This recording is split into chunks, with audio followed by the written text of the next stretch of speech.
Welcome to the Bliss Builders podcast, a podcast about mental health and personal growth with Kristina and Sandra Diebel. Hello, and welcome to another episode of the Bliss Builders podcast with my beautiful co-host Sandra and myself, Kristina. In today's episode, we are going to discuss different philosophies about what makes up our reality. As I've been recently asking myself that question, as I have over the years encountered a handful of different philosophies about what makes our reality real. And I have switched between different philosophies and different beliefs. And once again, I've gotten to a point where I'm not sure what I actually believe of that, because I tend to question everything. And I'm currently contemplating all of those different philosophies, and that's why I thought it would be interesting to discuss it from the very open point of view that I currently have, as I don't know what to believe. And I do believe, though, that our beliefs create our perception of reality, whatever that reality is, and therefore I think it might come down to a choice, as there is no definitive answer. But today I thought I will introduce the different philosophies that I've learned about to Sandra, and then we can have some discussions. And maybe for our listeners, it will introduce some new philosophies to you, or maybe it will get you to question what you do believe and what you think makes up reality. And I would be very happy to discuss that with our listeners. So if you're interested in having those discussions or sharing what you believe is true, send us DMs over Instagram, drop us a message on TikTok, write to us on Patreon, write to us via our email, leave comments on YouTube or Spotify. It will really, really interest me to see and share other people's perceptions and beliefs about reality and discuss that even further outside of our podcast episode. Okay, I've written a little list to basically remind myself of the 4 different versions or options I have encountered so far. And that would be number 1, you are the soul creator.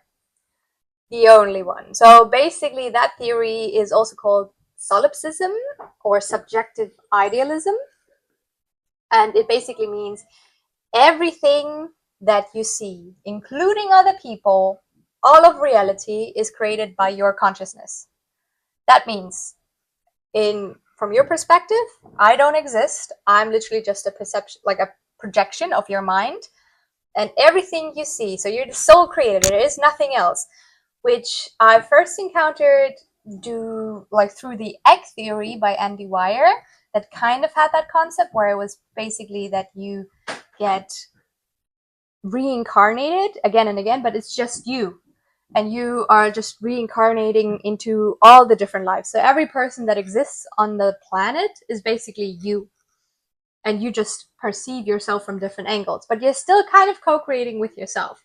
So it's not exactly the same thing as solipsism, where it's literally just you. So you're kind of in a simulation, like in the Matrix. You're in this tank, and everything you see and everything you perceive is literally just your consciousness. The benefit of believing that would be that you have absolute control over everything and everyone. That means if you change your thoughts, emotions, and beliefs, the people around you will literally change to match that. That means if you change your beliefs and act accordingly, and your thoughts and your emotions about a person, and that person, how they presented themselves yesterday, and you change it to, well, and you really believe it, that like tomorrow you will encounter a version of them that is maybe the complete opposite or has different hair or whatever, that then will become true. There's always this theory of that there's a little bit of time delay to make it a little bit more enjoyable to play with. But yeah, so that is the soul creator theory, solipsism in that sense, which I think would be cool, because then if it's really all up to you, if you literally just focus on your own beliefs, emotions, thoughts, and actions, you can literally change everything around you. And it also takes away worrying about other people's behavior or anything, because you completely have all the power. Okay, it also makes you kind of lonely, because it means you're basically alone and you're playing with yourself in this simulation. So that, I'm just going to finish the yeah, theories. that was my question. Do you want to go through all the 4 theories first and then? Yes, that's what I'm trying. Okay. So that's number 1. Number 2 is you are a co-creator. That means you can also interdependent reality, and it comes from New Age / quantum mysticism, quantum mysticism theories. I don't know. Philosophies, New Age philosophies. Let's just say New Age, which is you create your reality, but others exist and they also create their reality, and then depending on which frequency, which emotions, which beliefs, which thoughts you have, you are attracted to each other or repelled by each other, and you therefore share realities with people and not with others, so on and so forth. Then there's the theory of timeline jumping, which comes... Is number 3? Yes, that's number 3, which comes from quantum mechanics and the multiverse theory, which basically is that there's infinite versions of Earth, where that implies also that there's infinite versions of yourself and your timeline. And whenever you change your beliefs, thoughts, emotions, and actions, you switch timelines from moment to moment to moment, which would mean that if you focus your consciousness for a certain amount of time, you can switch to a timeline where the world is very different, where everything is at peace, where everyone around you, I don't know, is happy and evolved, where people look the way you want them to look, and so on and so forth. Because that is what plays out in that timeline. Currently, there's things going on social media where they suggest that there's different timelines globally as a collective, in the sense that there's one version of Earth that is gonna go to world war and kind of like implode, and then there's the other version where it goes to heaven. So that's just an example, as in timelines and how different things can be. I will bring some more timeline examples later on, because there's also maybe I'm gonna do it now. There's also the theory that if people die, they just continue on a different timeline, and there's a lot of people who believe they have died in one timeline but wanted to continue living out the life that they have chosen, and therefore came back to a different timeline where they didn't die. And then, soul science and stuff was weird for a while, and things that used to be in certain places were in different places. People behaved differently, and so on and so forth. And they believed that they literally died in one timeline and continued on another timeline to fulfill their life. So that is timeline jumping. And then number 4 is the objective reality, which comes from materialism.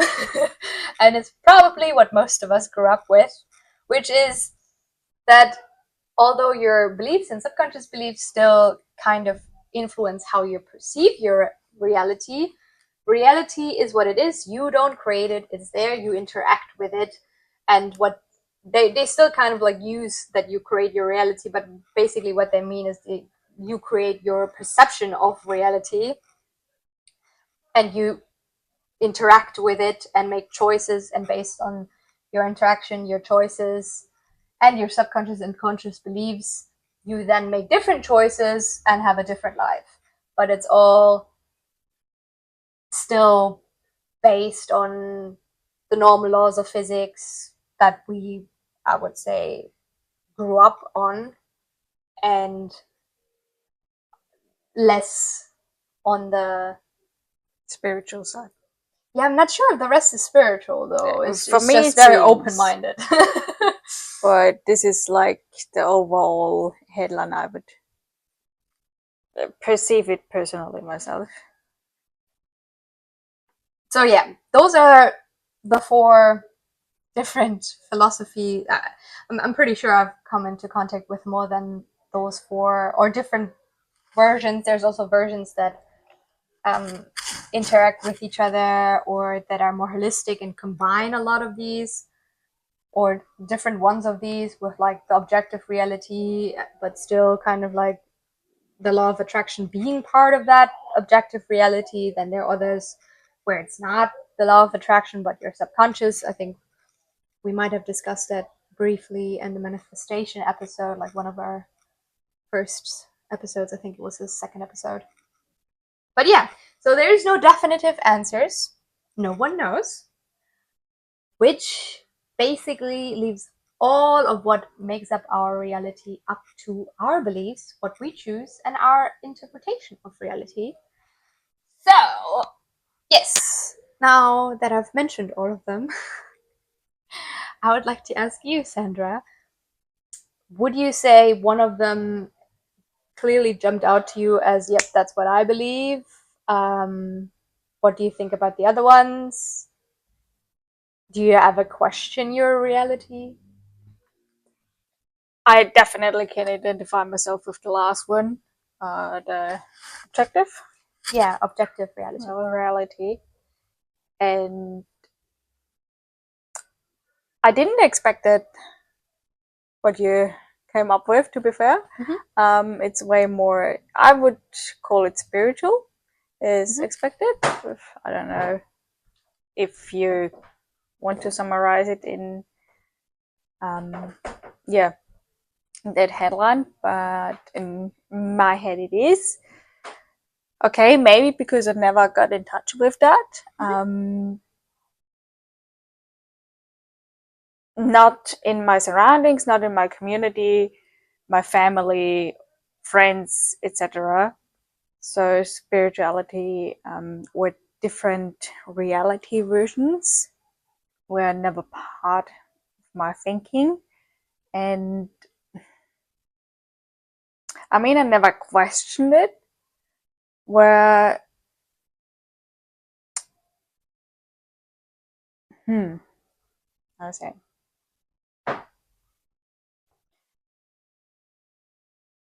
it brings up maybe a funny relation between our both thoughts. Is we often come to the same result or the same action, behavior, reaction, but do 2 different directions maybe. Where for me, there is probably no objective reality itself, because it always is subjective, because we see it through our eyes, we hear it, we see it, we feel it, we perceive it, and there will always be a filter, because you always see it through a person, and even when another person tells you, it's through their filter, and then even through your own one. So there is no basic version, there is no objective version, kind of, because it's not really possible. Yeah, it's funny that you came. I don't know. It's tell me if it's for you the same or not. I expected like really 4 clear different ones, where it feels like now 3 are very close to each other on one side, and the last one is separated more or less, or very different to the other ones. I don't know. Can you understand that, or is it for you all different? No, I can understand that the first 3 still kind of go outside of the norm. Yeah. While the last one is kind of the perceived norm. Then, which I just remembered, which I forgot to mention, is the whole religion-based stuff. That's what I wanted to Like with God creating Yeah, exactly. everything, That's what I and you was basically expecting. being able to ask God for what you want. I Yeah. completely forgot about that part, that exists as well. Or the part of where God is in everything, and since it is in everything, once again, you are then either the sole creator or you are a co-creator with others. So it kind of comes down to that again, because in the Bible, for example, it says that God dwells in you. But the kingdom is in you, within you, so then the question remains, does that now mean that is there more? Like, is it only me? Is, like, do the others exist? Like, is God, I mean, like, God, according to the Bible, is in everything and everyone. Therefore, it just makes sense that he Not is in. No, that's the thing. In. No. If God is everything, how can he stop at your boundary and be like, no, it's not in you, but it's in everything else? If he is everything, but he's the creator. So when you go really religious, you can't be a co-creator because it's all created by him. Yes, but if he is everything, everything includes you. Not is created, but he not is everything. Okay, but that is interesting because that's where theories go widely apart. And I think even in the Bible, there's like places where it says that God created everything and places where it says God is in everything. And you could, and that's where it comes back down to semantics and interpretation, because you could interpret that as, of course he's in everything because he created it, but that does not literally mean that he's in everything. Or he is in everything and therefore he's also in you and in me. Or that he created everything because there is just his consciousness and he is in you and in me and he just perceives himself from different angles, but he is the only one that exists. And what you perceive as your own thoughts are basically God's thoughts, which comes down to what is the first theory? Yeah, which comes down to the soul creator one. Then there's the other theory of, well, there's co-creation, which, if you stay on the topic of God, could mean that he created us. He is in us, but he experienced himself from different perspectives, and we have our own thoughts to have different experiences and like perspectives. So we're co-creating, but at the base of it, we're still all one. But we have separated this one to get the illusion of co-creation and to have different thoughts, different experiences, different learning opportunities. The same way, for example, we as women give birth to children and they have their own thoughts. So they kind of came from us, but they're different beings. But technically they came from us. Yeah, but they have their own consciousness. So, you know, as in a form of separation. But you're not in your child. Exactly, you're not in your child. Yeah, so like I also would say God is not in us. Mm-hmm. Yeah. Also, that he, what also speaks against it is, for example, the burden of the free will. Mm-hmm. Where how can we have free will, like even when we stay with the religious context, when he is the thought giver, or you know, he is in us and more or less drives us. Well, because if he is in us and he is us, then because and there is no free will anymore. No, there is free will, because, for example, there's parts in the Bible where it, for example, says God's will is your will. In that sense, it would make sense, because if you and God are one, and what you perceive as you is actually God, and there is no external God because he is in you, it makes sense, because you're basically not separate. You are God, and because you are God and you're soul creator, of course you have free will. And then even if that's not the case, and there is the co-creation, you still have free will. from what I'm seeing, in each of those scenarios, you have free will. The only difference is your perception of, or like the possibility of controlling what's outside of you. That's, I think, the only thing that changes. So if you think God's separate from you, but you have free will, then you have free will, but God also has free will, and that might not align. And you might not be able to control all the circumstances, but just a part of it with your free will. In the soul creator one, you can literally control absolutely everything. Like the people around you, circumstances, how the world looks, like everything, if you focus on it. In the co-creation one, let's say without God, or where God is within you, everyone has free will. They cannot control each other, but they can influence each other on this attraction base.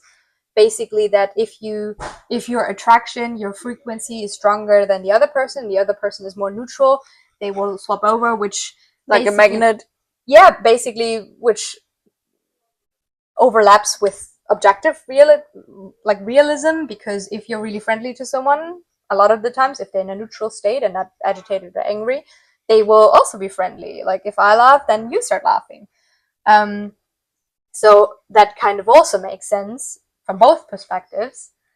And if God is in you and God is in me, but we're kind of like experiencing separate consciousnesses and not just one, then that means I can influence people, but I cannot control them. I can influence them with my actions and with my thoughts and emotions inside of me and my beliefs, but I cannot control them. I can, I don't have complete control. I have some influence.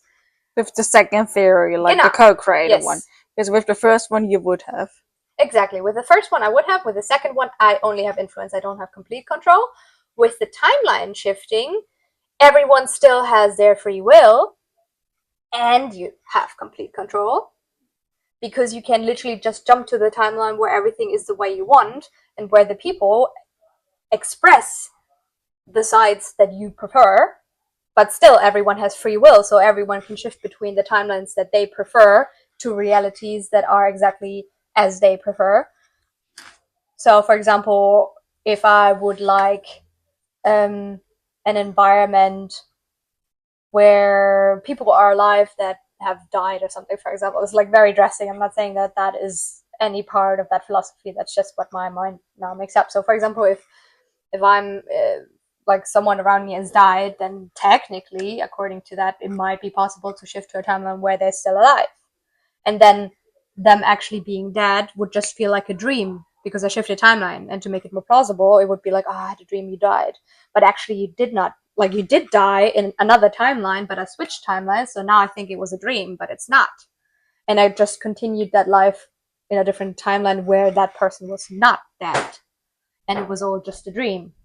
And that's exactly what, like, a lot of, like, where I've seen a lot of reels, let's say, pop up lately, where people literally say and like describe experiences where something happened to them that should have killed them, but did not.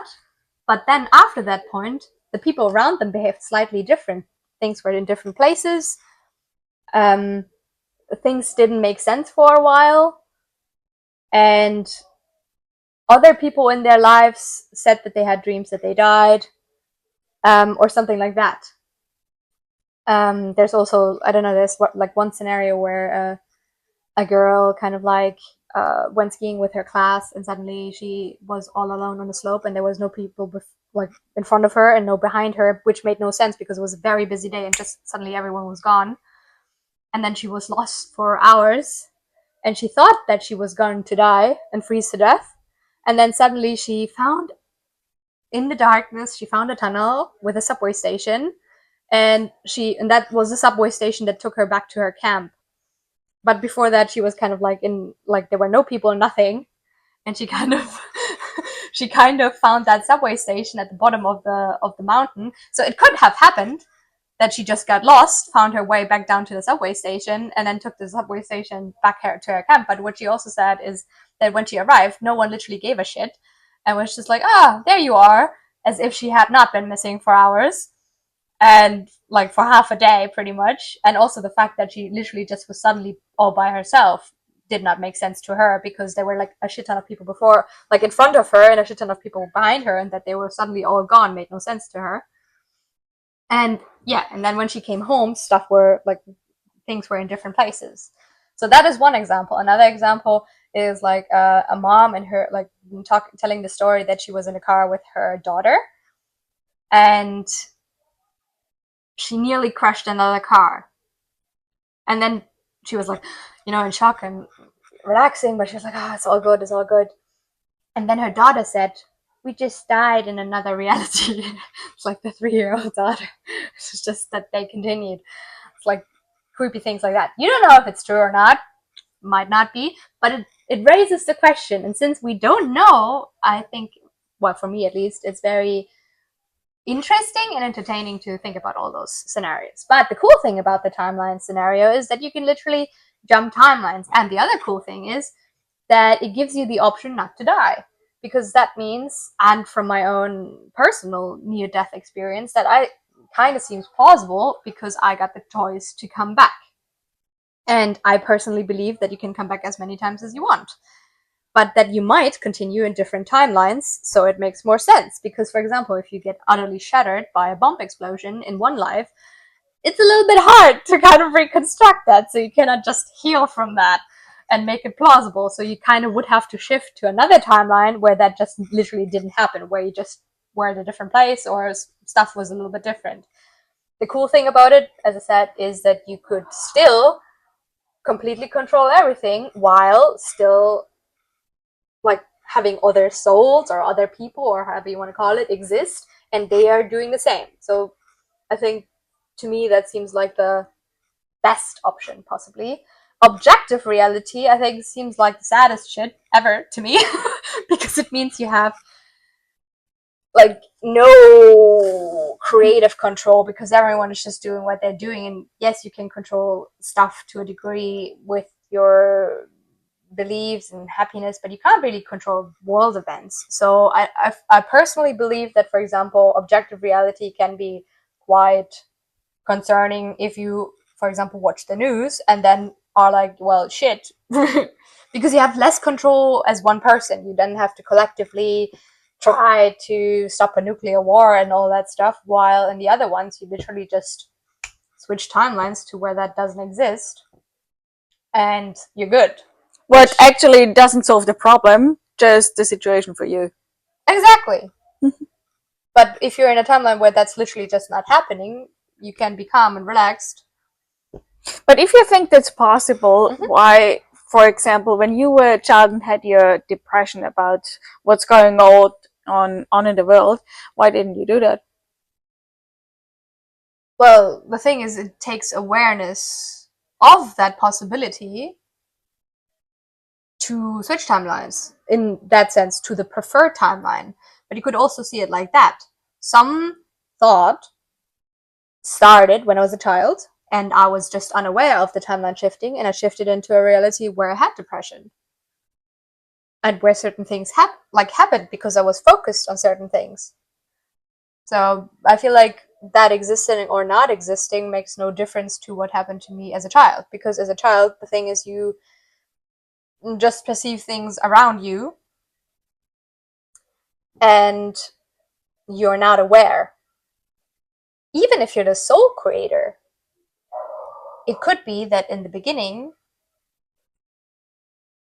that like you made up this whole thing for yourself and you gave yourself the opportunity to forget, but you created some basics around it, but it's all you. You created some basics around it to have the experience, and then you kind of like birthed yourself into it, and then you explored from the standpoint of forgetting for a while, becoming conscious that you are the sole creator and remembering all of that, and then creating anew in that life that you've created for yourself. But like it's just still just yourself. Like when you play Sims and you forget you actually have the cheat code to upgrade the money. Yeah. Yeah, pretty much. Okay. Or when you're Sims and you're playing Sims and you kind of like build a house wrong so that there's no doors, and then your Sims kind of die inside of it, and you're like, oh fuck, and they're panicking. Yeah, and they're panicking. But like if you're the sole creator, but if you would experience yourself in them, and outside of them, then you would both experience being inside that house that you've built and be like, oh, what's going on? And dying. And also, like, because you just won, there's nothing else. So it's kind of just, yeah, basically playing with yourself, but experiencing it from different angles. And if they would have come, like, if the Sims would have become aware, they would have been like, fuck you, and like, I go out of the window. yeah, and like put the cheat codes in there, like, themselves, and build house with doors and windows, and made sure that they live in a like either jump timelines or create the reality where stuff was better for them. How often they died in the pool because they were not able to get out of the ladder anymore, and then you just build build a wall around and let them die. Okay, nowadays you are conscious about it and you are way more familiar with that, but still you were in some tricky situations or were jumping back and forth with your philosophies and your thoughts the last couple of months about relationship, about money, and the whole mindset. Yes, of Why course. didn't you do shift your timelines there? Or no, because you have to like, because my thing was that I couldn't choose. Still can't choose between what I want to believe. And if you don't, like, so I'm aware of those options, but like in the pretty much in all of them, it comes down to what you believe, and it comes down to basically being in control of your emotions, your thoughts, your beliefs, and your actions. And since I could not choose, I fell into the default of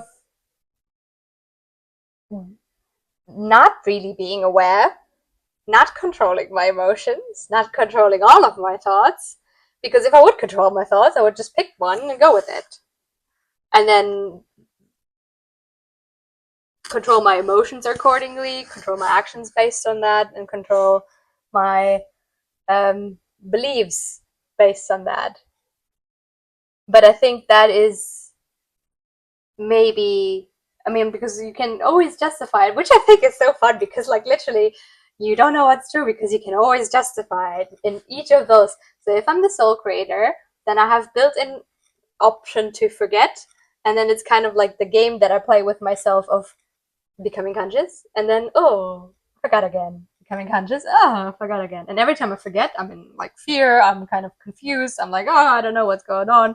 And switching between all the different ones and not choosing one because I forgot which one is real. So if I'm a co-creator, same thing. Still, I forgot. Like I'm conscious. I'm not really conscious. Basically, I forgot. In the timeline jumping, same. Forgot that that's possible.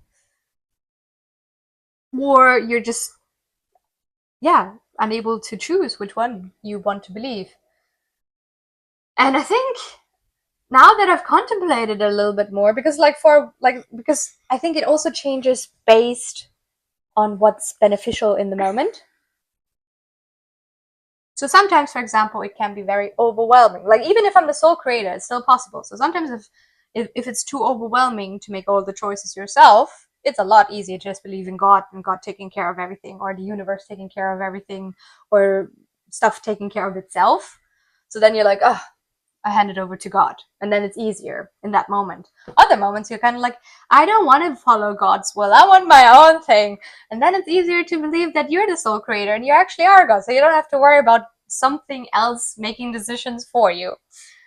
And then if you're co-creating, then sometimes it's nice that you're co-creating because you feel less alone. Because if you're the soul creator, then nothing else actually exists. So you're basically just like a mental patient in a ward having their own thing going on that no one else knows exists because no one else is there. So you're basically completely and utterly alone.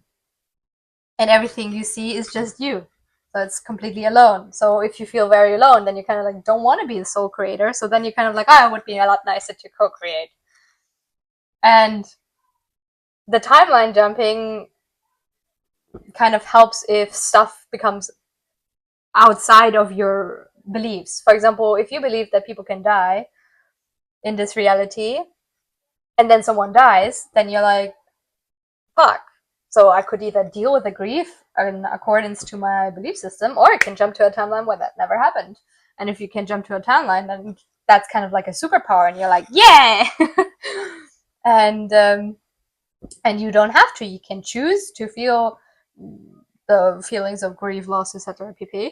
Or you just jump a timeline where that's just did not happen, and then you wake up and it was all just a bad dream, and you're like, oh, thank God. And I don't know. I had a shit ton of dreams where my sister died, where my mom died, and they were fucking realistic. And I even had like dreams where I died, and situations where I should have died and didn't. And then it kind of like makes it seem like it's possible with a timeline jumping. And if you're the sole creator, then it also makes sense with the timeline jumping, because you can just create a plausible reason for why you can continue after you died. But it makes sense because you created the whole game for yourself. So of course you just continue, because you cannot not exist, because you're all that is and all that exists. Like when a main character in a series dies, I think it can't be like that. Otherwise, it wouldn't be the same. I really have my struggles with that. I know. Yeah, no, sorry.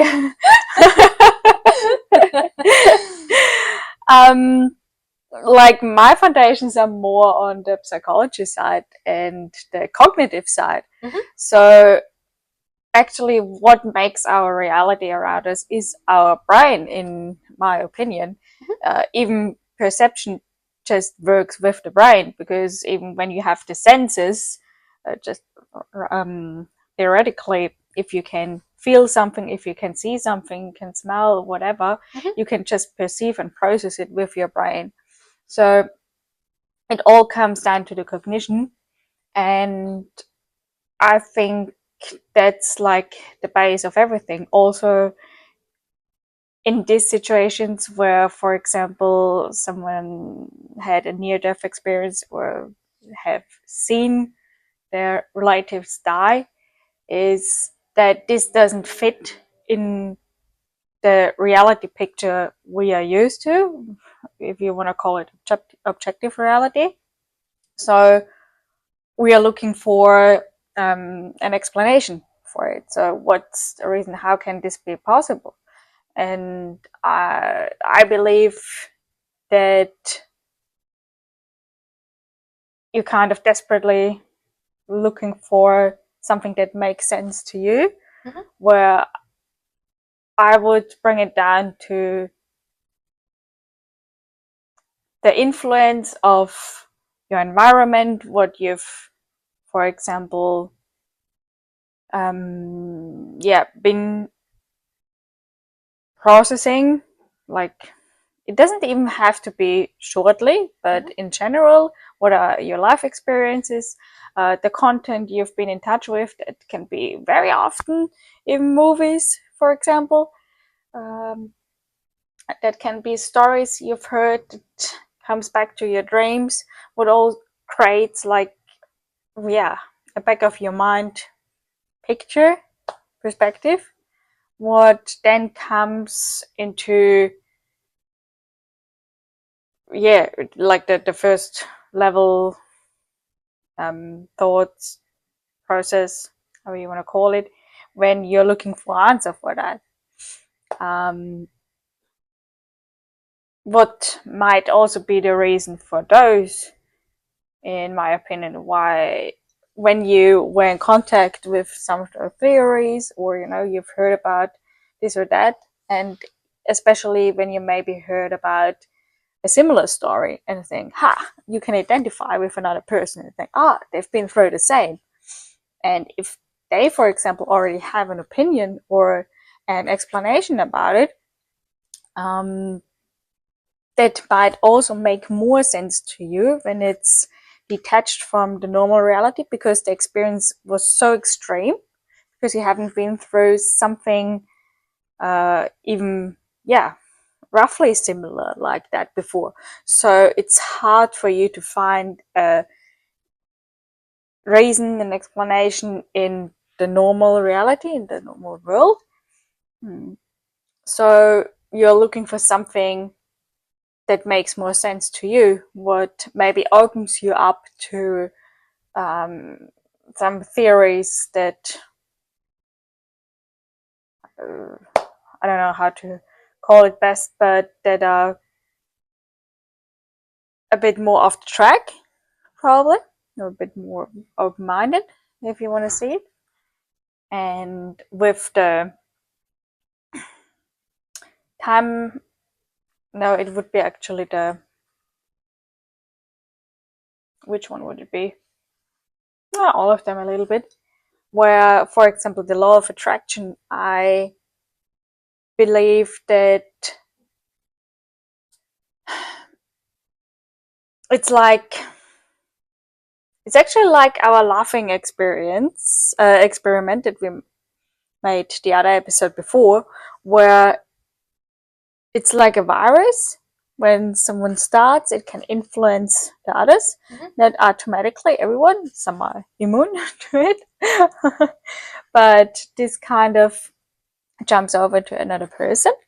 And then because of your own behavior that changes, let's say you change into more kindness or happiness and you walk along the street with a huge smile or laughing, where then the people maybe also start to react more friendly towards you, is because of your behavior, what you do consciously or unconsciously, and not because you shift the timelines or anything like that. Where I think our beliefs go a little bit apart in here, where with the manifesting. I still believe that with manifestation, you change your belief system, your inner ones, that intense, probably, that you then also at some point unconsciously change your behavior. So in your body, your actions, etc., the more you practice, the more you're going to do it, probably. Or consciously change the behavior. Yeah, consciously 100%, this anyway. But also unconsciously, where I believe that this is then the cause that comes to the end result, maybe that you want to see, that you want to manifest. And not because of the universe or because of God or because of anything around that, but it's you and your behavior that changed, probably because of your thought shift. I think from discussing that, because like the thing is, from my, like, as I said, like I don't really believe any one of them to be true, because technically all of them could be true. Even like, because even from a scientific objective reality perspective, you can explain all of that, everything. You can. So in a sense, because like manifestation still includes action, and each of those steps to change your reality, you change your thoughts, you change your emotions, you change your actions, and you change your beliefs in all of them. And that's how you make life work for you in all of them. So in a sense, it does technically not matter what reality is, because it just seems to work in that sense. That if you change your, well, thoughts, emotions, beliefs, and actions to according to what you would like, that's what you get. Yeah. Yeah, that's pretty much it. Because there's like, that's the only thing it matters in the end. Because and that's the thing that also overlaps. So no matter who you talk to or what beliefs they have,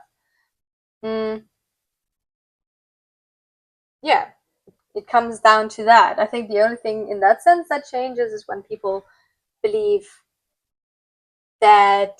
I think the only thing that kind of interrupts that would be if you think that God has a plan for you. Because if you think that God has a plan for you, but you don't know what the plan is, then you don't know what actions to take, and you don't know what thoughts to think, and what like, and you might see like your feelings different, and you might not control your feelings because it's all up to God, and you're kind of like more in this victim mindset. Not saying that everyone who's religious and believes in God thinks that way, but I'm just trying to. On the other hand, and that maybe filters it a bit. If you think that God has a plan for you, you also have the trust and the faith in it, usually, right? That He will guide you, and you kind of find this way intuitively. Yeah. Where, I don't know, was it you? Was it Shane that told me the story actually? Where there is a man sitting on a roof of a house because the street was, or the whole neighborhood was getting flooded, and he's trying to survive on the roof of this house, where people are gonna pass and try to rescue him with a boat and give him a life jacket and everything, and he says no to the first one. God will save me. The next one comes, want to rescue him, said no, God will save me. And there were a couple of times where people tried to rescue him, and he always rejected it, and in the end he died. And then he came into heaven, and he was talking to God, and he said, God, why didn't you save me? And God was saying, well, I've sent you a lot of rescues and you didn't take it. So I sent you the signs. So it's probably also be open to the signs. And there is where maybe the awareness and the mindfulness comes into the game, where you have to open your eyes, you have to open your mind, maybe even to that, to the little signs, to the guide. And it also, I would say, comes back to the gut intuition. Like, there can be 50 signs and one road, and it's the yellow brick road, and everything seems so clear and so obvious, and you still don't get it. Maybe you see it, but maybe something holds you back from not either really seeing the signs, what I think is very rare. What would mean, for example, when you are in a job that actually bothers you a lot, or in a relationship where there are many red flags, something like this, and you actually know it. You absolutely know it. Your gut feeling tells you, but you still don't take the action of getting out of this job, this relationship, or take the chance to move somewhere else. Taking chances is all the thing, because you're scared, because something holds you back, etc. So if you want to see it from the religious point, this can be God, for example, that shows you the way He has planned for you, and that you are at the moment not 100% on the right track. And here is the sign: take the turn here, but you still have to take it yourself. Also, because you have the free will when you want to see it from the religious point. You could also see that like fear is Satan trying to get you on a different path, and then it's quite of like, who do you listen to? Exactly. Yeah, that would be Satan that tries to keep you from doing things. Yeah. And if you see it from the more cognitive part, it's like doubts of yourself, for example, or subconscious belief systems. Yes, that you're not also just fears. Worthy enough, that you deserve someone better, that you don't deserve the promotion, for example, scared about making the change, taking the chance, because what if it turns out badly? What if I feel uncomfortable, etc.? We also made an episode about overcoming doubts and fears. But still, your intuition, your gut feeling. I think in the end, no matter what you believe,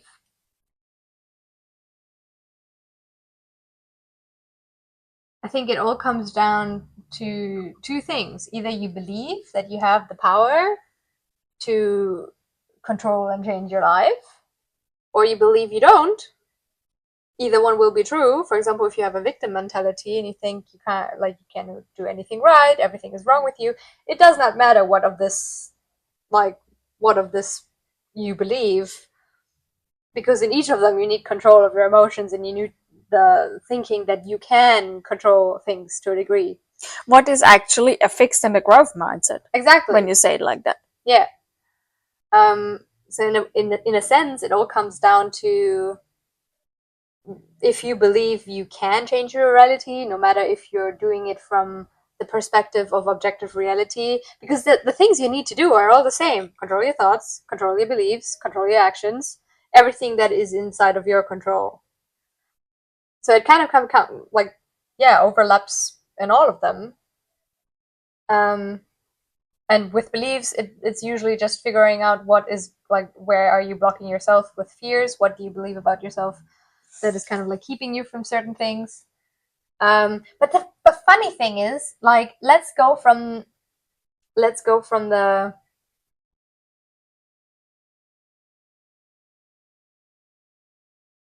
like, if you go from the soul creator standpoint, then it could also just be that I have made up this mechanism, and that's why there could not be other mechanisms, no matter what theories there are, because I just cannot come up with different mechanisms. And if I'm the soul creator, if it's a co-creation, then that raises the question, could there be other mechanisms? Oh no, but maybe not with the co-creation, but maybe with the timelines. Could there be timelines where that does not work, where this, like, stuff is different? You know, where you actually, like, where, for example, it's without actions, so you don't take you kind of like don't Go take with actions. the flow. Yeah, or you don't have wants, and because, like, the thing is, from what we are experiencing right now, or I experience, because it's so funny. Or we could be the same person, just in different incarnations. So we kind of interacting with ourselves without knowing that we're interacting with ourselves, which I think is also very funny to imagine. But the cool thing is what that does. If you either think, like, I think that's another level to that, because if you think you're the sole creator, depending on your personality, it can either make you really empathetic, because you're basically just interacting with yourself. So you're a lot kinder to people around you, because you're like, oh, but if you hate but if you hate yourself, then you will be, I don't know, a mass murderer, because you can, because it's your game. The same way, like, we let people in Sims die, or we kind of like drive over hookers in GTA. So, like, it very much depends what you do with it. If you're in objective reality, you might be more inclined to follow rules, because it has consequences. While if you can just jump the timeline, you could commit crimes in one timeline and then just jump the timeline and where you've never committed that crime, but you have experienced it, but no one knows, because you jumped the timeline to where you haven't. Or you jump the timeline to where you escape, so you kind of like still have no repercussions for it, like, from it. So, like, it doesn't this also influence then your morals and ethics? Because when you kind of can do what you want anyway, because either you created everything, or you can, if you don't like it anymore, you just jump timelines to somewhere else. It's kind of, why do I even have to stick to certain rules or some ethics or etc.? Where on the other hand, especially with the objective reality, there are consequences, and the consequences are either from society, from law, from other people around you. And also, I would say, and I forgot about that, that it comes down to responsibility and action, where with more belief in one of them that you, or even in God, that you kind of have to take less action and maybe take less action because it flows anyway, more or less.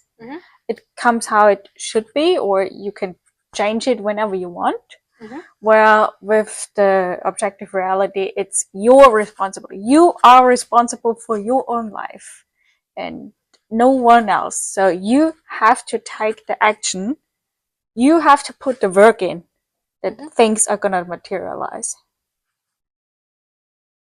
Yes, but technically you do have to do that as soul creator and like the other ones as well. Unless there's God, because if you like God, I think God.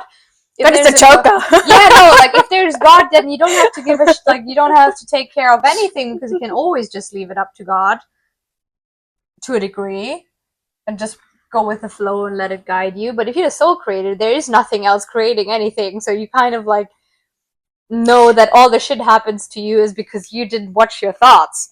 And if you're co-creating, same thing.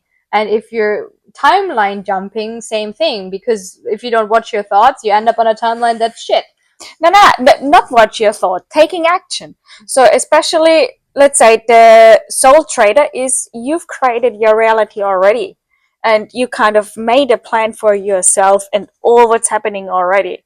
So you can more or less just lean back and let it happen and go with the flow. No. You do that moment by moment in all of them. Because the now is like the reality happens in the now. So it's not stable in neither of them. It is not like a one-time thing. It's not like a one-time I create my dream life and now I just lean back. In none of them.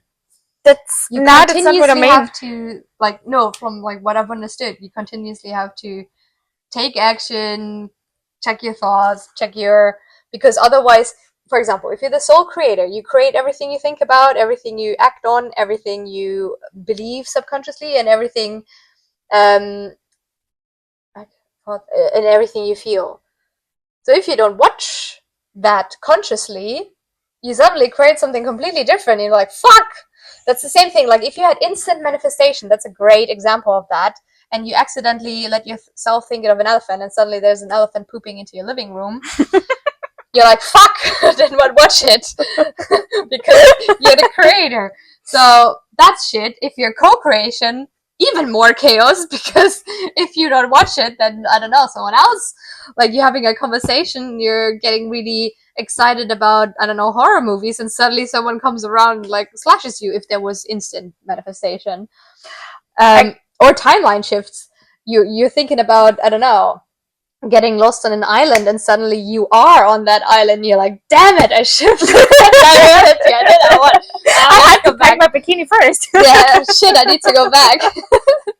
Like, it's nice here for a while, but I'd like to go back now. But the thing is, it's not stable. So okay, it's not like a one-time thing. I mean, okay, yeah. So actually, like, yeah, even our social media feeds, because you never know what's gonna be next, and it depends on the content you are interacting with that's gonna show up next. So if the first few posts have one animal video in it and 3 fashion videos, but you interact with the animal video, there will be more animal videos, more or less. Or because like, there's a time delay. Because and actually, a good thing. Otherwise, it would only be animal videos, and then you're like, well, if there's only, because the thing is, I think that's also probably why this thing would not work otherwise. Because if you think of, like, if you like interact with the animal, like in the form of algorithms in general, so if you interact with the animal videos and they only show you animal videos, then you don't even have the option to look at anything else anymore. in the algorithms. What is actually quite often the case with people that are very stubborn and very narrow-minded, because they were just in the bubble, and that's something we have to be careful about, to not just interact with this kind of content, with this kind of people. And that's a phenomenon you can see quite often on the countryside, for example, when people have, are very narrow-minded and have their bubble, and they want to stay in their bubble, and they will always be in their bubble. But it's true. Like, if I think about it, I also had times where I had an algorithm that would literally just show me the same kind of videos, one after another, nothing else, no knowledge. And I got so annoyed that I literally actively typed in the search field and clicked on other videos, so I have a more diverse feed again. Because I was like, I did not like the one-sidedness of things.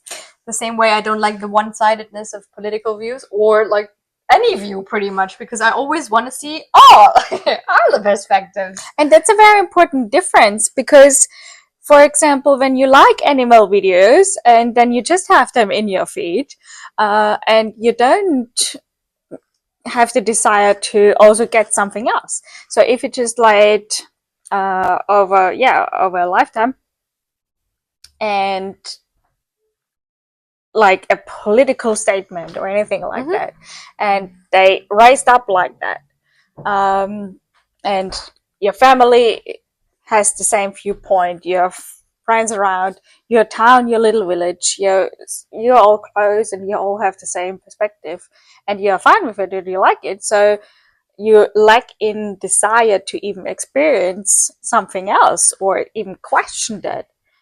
And I think that's quite often the case. So you have to build up maybe a healthy desire to experience something new, or to look outside of your bubble. I've seen that pretty much when I started with my travels. Not that extreme, but still, like family and friends around. How should I say? How I raised up was a very secure, very loved, middle class, regular, normal life. Probably everyone had his house and a garden, and normal jobs, maybe not fulfilling their biggest dreams, with some kids and working 9 to 5. So this, standard life maybe, where the more I've been in contact with other people, I experienced that it's the normal life for me and the bubble I grew up with, but not for so many others. And that's something I find it very important, actually, to sometimes remind yourself about that and get out of this bloody bubble. I think what I've also noticed, which got me, because like now through our discussion, I feel like it doesn't really matter what of that is true, because what you need to do is kind of the same, unless it's about controlling other people. Because if you're in objective reality, everyone has their free will, and you can only influence them in the sense you can influence them, but you cannot control them necessarily unless you're a tyrant, but then it's all with force and fear and shaming them, and kind of like, what people do in wars and stuff, or in old kingdoms. But it's not really that magically controlling them, in a sense that they will happily and willingly be what you want them to be, let's say. In co-creation, you also don't have control. You kind of like just co-creating, so you can be happy if, like, because then it's based on attraction as well. So it's based on, like, do you align with each other? The only two ones where you can kind of, like timeline shifting is the only one where you can kind of control what you experience with people, while at the same time not controlling them, because you're just interacting with literally a completely different version of them on a different timeline. So they still have their free will, but you also have free will, and you can still interact with them, but you can interact with a preferred version of them on a better timeline. And the soul creator one is, I think, the only one where there is no free will of the little munchkins around you because they're actually not real and they're all in your head. So it's kind of like just a fight between you and yourself and what you made them up to be. And they also have no background stories unless you make them up. So it kind of makes it interesting too and very fun. So actually a Fight Club. What? Why Fight Club? Fight Club, have you seen the movie? Yeah. Yeah. Where the whole movie is, is about the fight process and getting to be a champion is a thing. And build up your strength in boxing. And in the end, it reveals that it was just in his head and it was always himself. There were no other people around. There was no competitor. Yeah, but he still had the friends. Yeah, but no. But not the Yeah, no competitor. Himself. Yeah. Yeah, just that at the Soul Creator there would like absolutely be no one else. no one else. Not just halfway. But yeah, I think that's the only thing that makes a difference. Because yeah, and in a way, I think the only way to know which one might be true, so if the Soul Creator theory and the timeline theory, because they're kind of like similar in a way, and just different explanations for it, let's say, if they are true, the only way to figure that out is if you would like to find out how to figure out which of those reality concepts might be true, check out episode 14 and part 2 of us exploring different realities.